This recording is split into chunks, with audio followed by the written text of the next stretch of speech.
दो मकान में से एक मकान बेचने का जिक्र हो, संपत्ति के बंटवारे का जिक्र हो, ऐसा कोई जिक्र नहीं है। मोदी जी के जो बयान है वो उनकी हताशा को, और जो प्रथम चरण के चुनाव में जो जनता ने उनको एक आईना दिखाया है, ये उसका जीवंत उदाहरण है। उसके साथ साथ मैं आप लोगों के साथ में ये एक बात साझा करना चाहता हूँ और पूछना भी चाहता हूँ कि भारतीय जनता पार्टी ये साबित करे कि उनके पास में ऐसा कौन सा जादुई चीज़ है, ऐसा जादुई कौन सा आंकड़ा है, ऐसा जादुई कौन सा करिश्माई कलाकारी है, ऐसा कौन सा जादुई बटन है जिससे वो उससे पहले ही वो सीट तय कर लेते हैं। अभी वो बोल रहे हैं 400 पार। इलेक्शन कमीशन ने चुनाव का कार्यक्रम घोषित नहीं किया, राजनीतिक दलों ने अपने प्रत्याशियों को मैदान में नहीं उतारा, उससे पहले उन्होंने 400 का आंकड़ा लेकर आ गए। ये करिश्माई आंकड़ा, ये उनके पास में कौन सी टेक्निक है जिससे वो आ पाता है। उसके साथ साथ में मैं आप लोगों को एक बात और ध्यान दिलाना चाहूँगा, 2019 के अंदर MP रहे थे, आपको पता सेंट्रल यूनिवर्सिटी आई थी, हवाई अड्डा आया था, BSNL का बड़ा ऑफिस आया था अपने ज़िले में, और भी कई काम हुए थे। आपके अपने इनके स्कूलों में कंप्यूटर मिले थे, ये सब पता आपको।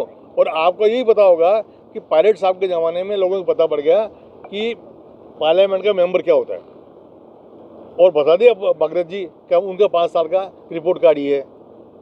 दूसरी बात, जब मुख्यमंत्री गहलोत साहब थे उन्होंने 25 लाख का बीमा इलाज के लिए हर व्यक्ति का किया था। अब ये मोदी जी 5 लाख रुपए का बीमा 75 साल के ऊपर के 70 साल के आदमी के ऊपर करके और इंडियन पीट रहे हैं, कम फ्री इलाज देंगे। अरे भाई, अशोक गहलोत की सरकार ने तो 25 लाख का बीमा दिया था, और जिसमें न कोई एज थी न कोई क्लास थी, गरीब भी था, अमीर भी था, पुरुष भी था, महिला भी थी, सब थे। करते तो वो करते आप। किसानों को हमने उनका खेत का बिल, अपने अजमेर ज़िले में 99% जो किसान को बिल है वो 0 बिल है, क्योंकि गहलोत सरकार ने उनके बिजली के बिल माफ़ कर दिए थे खेत के, और आपके घर के बिल स्टूडेंट माफ़ किए थे। आपके बिल 0 आया होगा, मेरे ख्याल से पक्का आया होगा। तो ये बातें मैं आपको इसलिए कहना चाहता हूँ कि इस सरकार की जो कामकाज है, बीजेपी के पास काम तो कुछ है नहीं।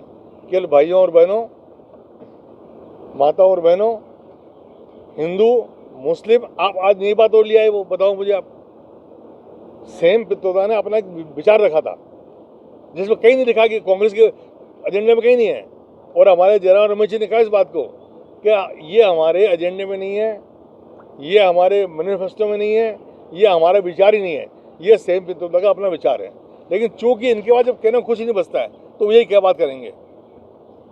और मैं आपके माध्यम से अजमेर की जनता को, अजमेर ज़िले की जनता को, पार्लियामेंट क्षेत्र की जनता को अपील करना चाहता हूँ कि जिस प्रकार का माहौल है, ये बदलाव का माहौल है, हम सबको मिलकर के अजमेर पार्लियामेंट्री सीट से रामचंद्र चौधरी जिता के भेजना चाहिए, ताकि वो जाकर के अजमेर की आवाज़ पार्लियामेंट में बन सके। मैं तो कहता हूँ, चलो आप वो छोड़ो बात डेवलपमेंट की बात, तो बीजेपी ये बता दे कि उनके सांसद ने 5 साल में क्या क्या बातें जाके पार्लियामेंट में करी, यही बता दे हमारा। छोड़ो काम तो काम, हम उनसे नहीं पूछते, काम किया नहीं, कोई गिनाने को है नहीं, सिर्फ मोदी के नाम पर मुझे वोट दो, इस बात को लेकर के आप जनता को कब तक ठगोगे, ये कांग्रेस पार्टी उनसे पूछना चाहती है। एक बात मैं और कहना चाहता हूँ आपसे कि कांग्रेस पार्टी ने किसान के लिए, मजदूर के लिए, महिला के लिए, अल्पसंख्यक के लिए, बेरोजगार के लिए, सबके लिए काम किया।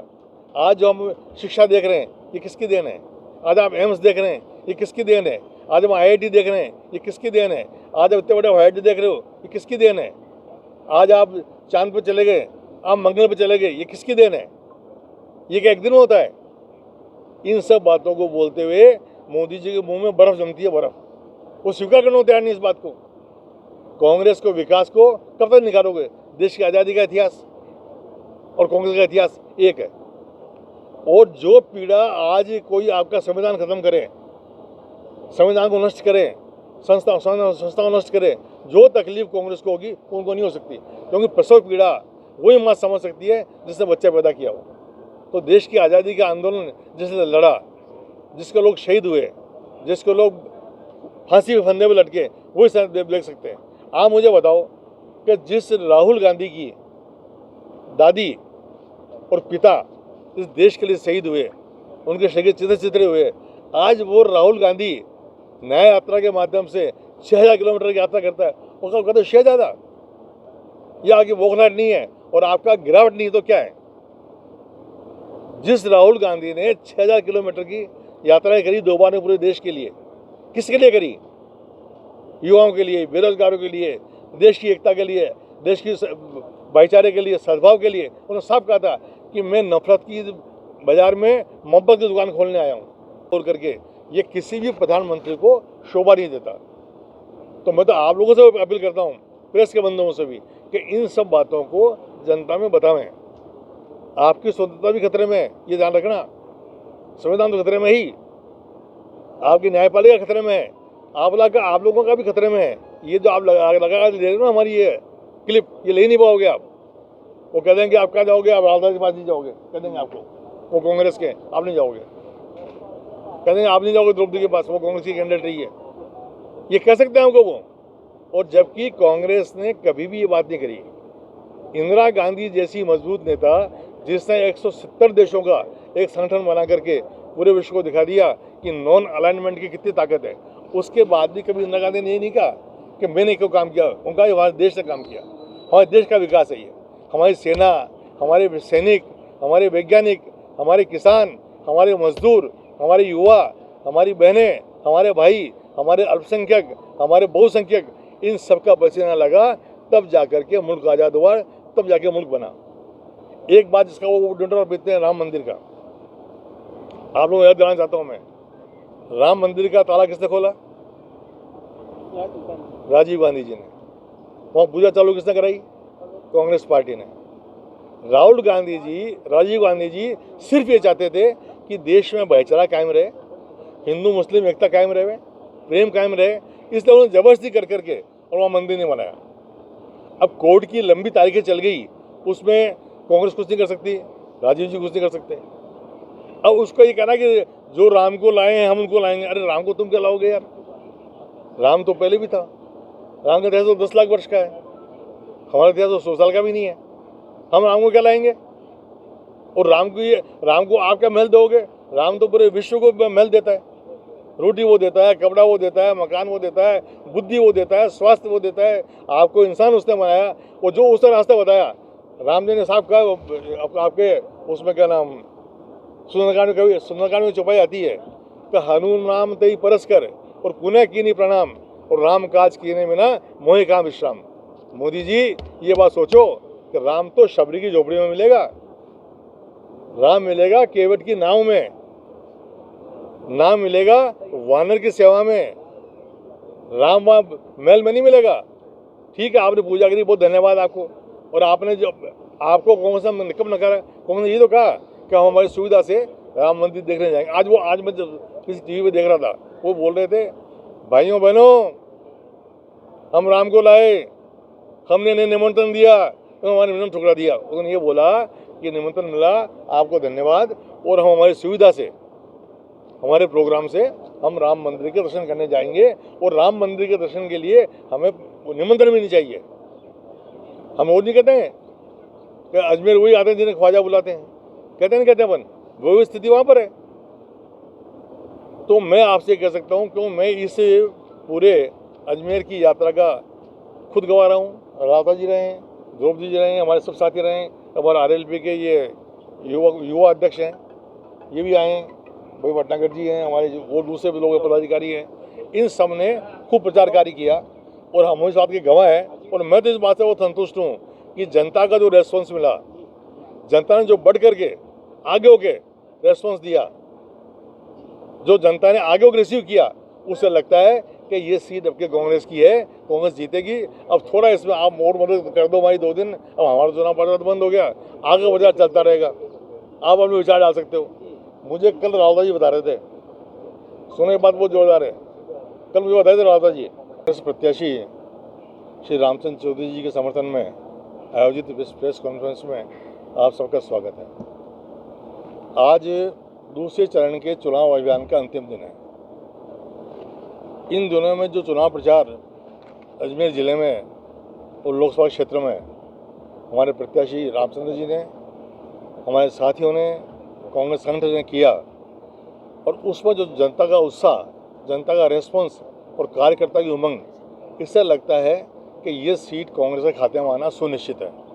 एक बात तो मैं आपसे ही कहना चाहता हूँ। दूसरी बात मैं आपसे कहना चाहता हूँ कि जिस प्रकार से राहुल जी ने कांग्रेस गारंटी कार्ड में 5 न्याय दिए हैं और 25 गारंटियाँ दी है, उसको वो आने के बाद पूरे बीजेपी में बौखलाहट है।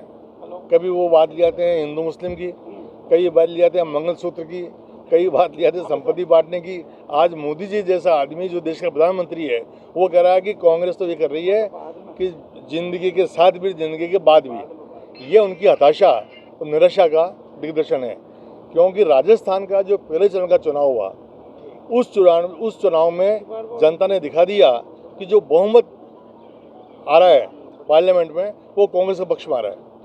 और उसी बात को लेकर के जो बौखलाहट इनमें आई, बौखलाहट, उसको लगता है हमारे को कि कांग्रेस पार्टी ने जिस प्रकार से राहुल जी ने और हमारे खड़गे जी ने ये वादा किया है कि 1 लाख रुपए बेरोजगारों को प्रतिवर्ष दिया जाएगा। एक तरह से ये मान लो उनका ये अप्रेंटिसशिप या कच्ची नौकरी है या पक्की नौकरी है, ये पक्के आके उसको 1 लाख रुपया साल का मिलेगा। उसी प्रकार से गरीब महिला को 1 लाख रुपया साल का मिलेगा। कर्ज माफ़ी और एमएसपी, उसकी स्थायी व्यवस्था करी है कांग्रेस पार्टी ने। उन्होंने कहा है कि हम एमएसपी और कर्ज माफ़ी के लिए एक ऐसा सिस्टम तैयार करेंगे जो परमानेंट रूप से किसान को राहत देवे और हर बार किसान को एमएसपी के लिए या कर्ज माफ़ी के लिए मांग आंदोलन नहीं करना पड़े। और देखिए कितनी बड़ी बात है ये कि 400 रुपये मिनिमम का मजदूर की मेहनत का रुपया उसको मिलेगा। और ये नरेगा में भी 400 रुपये उन्होंने कर दिया मजदूरी का, ये बहुत बड़ी बात है। राजस्थान में जिस प्रकार गहलोत साहब ने शहरी रोजगार गारंटी दी थी 125 दिन की, उसको उन्होंने भी कहा है कि हम ये गारंटी देते हैं कि पूरे देश में शहरों में भी हम इस नरेगा को लागू करेंगे ताकि कोई गरीब नहीं रहे, कोई अपने वो बेकार ना रहे, उसको रोजगार मिले। और साथ ही उन्होंने कहा गिनती करो। आप ये देखो, नहीं तो कहा केवल भाई गिनती में इसलिए करा रहे हैं कि जिसकी जितनी हिस्सेदारी उसकी उतनी भागीदारी, ये तो बात है। और जब योजनाएं बनती है वो भी आधार पे बनती है। उसको लेकर के जिस तरह बौखलाई है बीजेपी, उनके पास ना कोई मुद्दा है, न कहने को बात है और न कुछ कहने को है। हमारा जो प्रत्याशी रामचंद्र चौधरी अजमेर लोकसभा क्षेत्र का, उसके पास कहने को अपना एक बड़ा रिपोर्ट कार्ड है। आप सब डेयरी से वाकिफ़ हैं। डेयरी का जो विकास उन्होंने किया, आज डेयरी पूरे देश में नंबर 2 पर है। ये उनकी देन है। मैं ये पूछना चाहता हूँ आज इस पीसी के माध्यम से कि भागीरथ जी चौधरी और बीजेपी ये बताए कि उनके सांसद का 5 साल का क्या रिपोर्ट कार्ड है।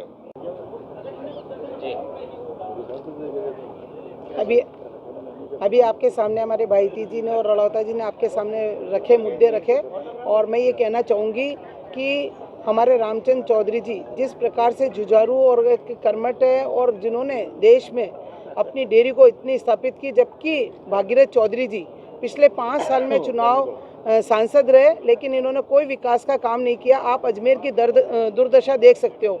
यहाँ पर जनता पार्टी के ही एमएलए हैं, जनता पार्टी का बोर्ड है और सांसद भी हैं जनता पार्टी के, लेकिन आज अजमेर में अगर आप सड़कों पे चलोगे तो ऐसा लगेगा किसी गांव में आ गए।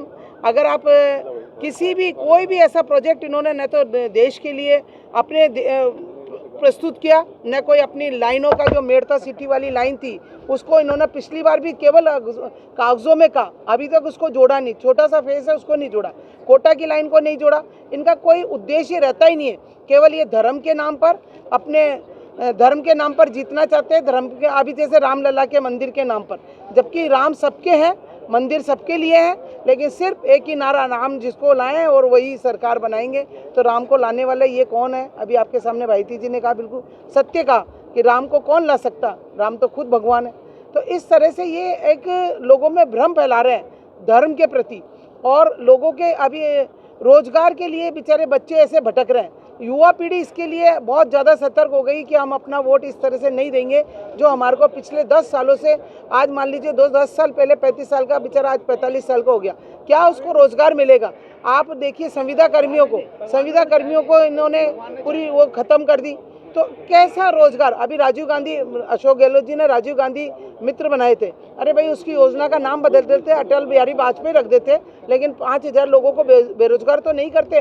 तो ये इस तरह से लोगों को बेरोजगार कर रहे हैं, महिलाओं को बेरोजगार कर, महिलाओं के साथ शोषण हो रहा। आप देखिए कितने सारे अभी अत्याचार हो रहे हैं। अभी उनके साथ ब्लैक कांड हुआ, ये पहले चिल्ला रहे थे कि महिलाओं के साथ बलात्कार हो रहा है, ये हो रहा, वो हो रहा, और इनके खुद के शासन में इतना सारा महिलाओं के साथ हुआ, लेकिन इन्होंने कोई एक्शन नहीं लिया। और इसी तरह से अभी जो न्याय, हमारे जो 5 न्याय पत्र दिए हैं, उसमें महिलाएं इतनी खुश है कि हमारे को हर महीने कम से कम नहीं तो एक रोजगार जैसा 8,000 रुपये हर महीने मिलेगा। महिलाओं को बहुत पीड़ा होती है, महिलाएं घर चलाती है, उन्हें पता कैसे चलाती है। नोटबंदी के समय उन महिलाओं के आंसुओं से पूछो, उन्होंने किस तरह से नोट अपने घर में जोड़े और उन्होंने कैसे उन्होंने नोट निकाल कर वो बर्बाद हो गई। और महिलाएं जिस समय इन्होंने नोटबंदी की, वो एक देवठनी ग्यारस की शादी थी, और उन गरीब आदमियों से पूछो कि अपनी बेटियों की शादी किस प्रकार से की। उसी प्रकार जैसे अभी एक स्टेटमेंट दिया अपने नरेंद्र मोदी जी ने मंगलसूत्र के ऊपर, मैं ये पूछना चाहती हूँ उनसे, हमारे प्रधानमंत्री जी से, कि वो महिलाओं की इतनी चिंता कर रहे हैं, तो हमारे जब कांग्रेस का शासन था 20 से 24,000 तोला सोना था, आज 75,000 रुपये तोला है। उनसे पूछो कौन सी महिला 75,000 रुपये का तोला का सोना खरीद कर मंगलसूत्र खरीदेंगी? बल्कि मंगलसूत्र उन्होंने छीन लिया। हमारा सोने का शौक महिलाओं को होता है, उन्होंने 75,000 रुपये तोला सोना कर दिया। आज कौन सी महिला 75,000 रुपये खर्च करेगी? किसके पास पैसे रखें? रोजगार है नहीं। तो ये उल्टी सीधी बातें करना देश में, सिर्फ केवल ये मेरा परिवार मेरा परिवार। अगर अपना परिवार ही संभालना था तो अपनी पत्नी को संभाल लेते, अपना परिवार बन जाता। केवल देश को गुमराह करना और कुछ नहीं करना, इनका काम गुमराह करने का। उनकी पत्नी खुद आज उसके लिए वीरान है बेचारी, एक पैसे के, वो तो क्या है बेचारी, बोलती नहीं है, महिला है, अपने पति के बारे में नहीं बोल पाती है कि, लेकिन उस महिला की पीड़ा किसी ने सुनी आज तक? ये इस तरह से गुमराह करते हैं। इसलिए मैं तो आपके माध्यम से ये कहना चाहूँगी, जनता से निवेदन करना चाहूँगी, इनकी कथनी और करनी में बहुत अंतर है। इनके बहकावे में ना आए, अपने 5 साल ना गंवाएं, सोच समझ के वोट दें, और इस वोट का मतलब समझे कि हमें क्या करना, देश में किस तरह से हाहाकार मचाना चाहते हैं। देश में लोगों को केवल गुमराह करके देश में ये ऐसी स्थिति पैदा करने चाहते हैं कि लड़ते रहो, आपको कोई लेना देना नहीं, बेचारा भूखा मरे, उसका कोई लेना देना नहीं। रोजगार के लिए नहीं बोल रहे ये लोग, क्यों नहीं बोल रहे युवाओं के लिए कि हम इतनी रोजी वो दे देंगे आपको नौकरियां? इसलिए नहीं बोल रहे कि उनके पास कोई उद्देश्य ही नहीं है, उनके पास कोई प्रोजेक्ट ही नहीं है, उन्होंने कोई ऐसा प्रोजेक्ट ही तैयार नहीं किया। आप अजमेर को देख लो, अजमेर का ऐसा कौन सा प्रोजेक्ट है? आज आना सागर झील को देख लो आप, आना सागर झील आंसू बहा रही है। आना सागर झील के अंदर जो जानवर हैं, जो मछलियां हैं, जो जंतु हैं, बेचारे मर रहे हैं, उनको ऑक्सीजन नहीं मिल रहा, लेकिन किसी को चिंता नहीं है। हज़ारों करोड़ रुपए उसके ऊपर खर्च करेंगे, लेकिन कुछ नहीं होगा, ये केवल थोती बातें करते रहेंगे। इसलिए मैं आपके चैनल के माध्यम से यही कहना चाहूँगी जनता को कि अपना वोट बहुत कीमती है, उसे सोच समझ के ऐसे व्यक्ति को दे जो आपका समर्थन और तुम्हारा साथ दे, जीवन में आपका साथ दे। और आप इनको हमेशा ये गलतफहमी फैलाने के लिए रहते हैं, और कोई ना कोई, अभी 2 दिन में देखना, कोई ना कोई ऐसा गलतफहमी फैलाएंगे जिससे जनता गुमराह हो जाती है। पुलवामा कांड क्या था? इन्होंने शहीद कर दिए लोगों को अपने मतलब के लिए, तो ये तो अपने मतलब के लिए कुछ भी कर सकते हैं। इसलिए बहुत बहुत धन्यवाद आपको, जो आप लोगों ने हमारी प्रयास की। आप सबका स्वागत है।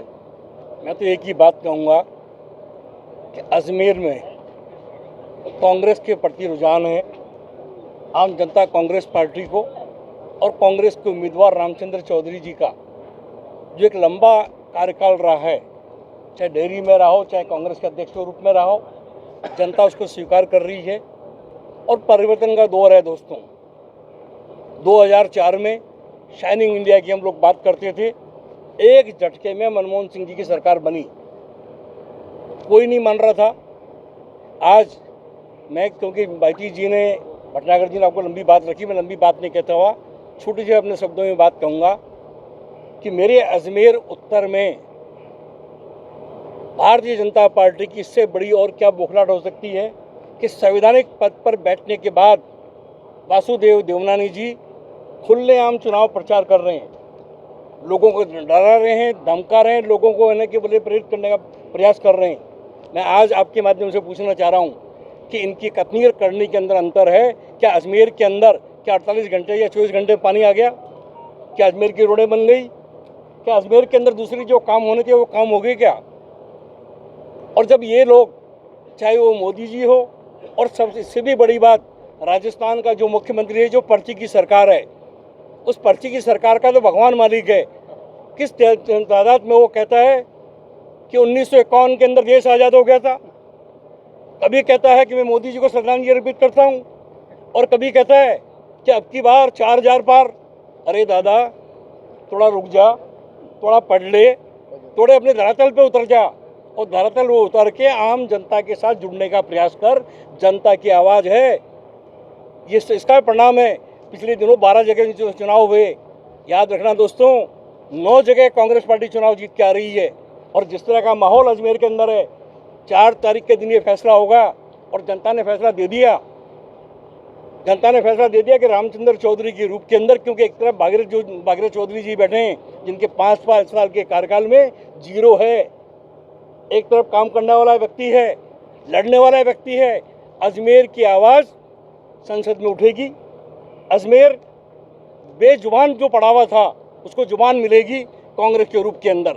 इसलिए आप लोग, तमाम लोग जो आए, मैं आपका स्वागत करता हूं, और इसके साथ मैं निवेदन करता हूं दोस्तों कि अजमेर की आवाज़ जो मैंने आपके बीच में रखा है, और जो जिस तरह संवैधानिक रूप से भारतीय जनता पार्टी के लोग नीतियों और कानूनों को तोड़ रहे हैं, जितनी गाड़ियां लगाकर इनके यानी कि डिप्टी सीएम, विधानसभा अध्यक्ष, तमाम जो राजनीतिक लोग जिस तरह का काम अजमेर में कर रहे हैं, मैंने अपने 40 साल के राजनीति में नहीं देखा।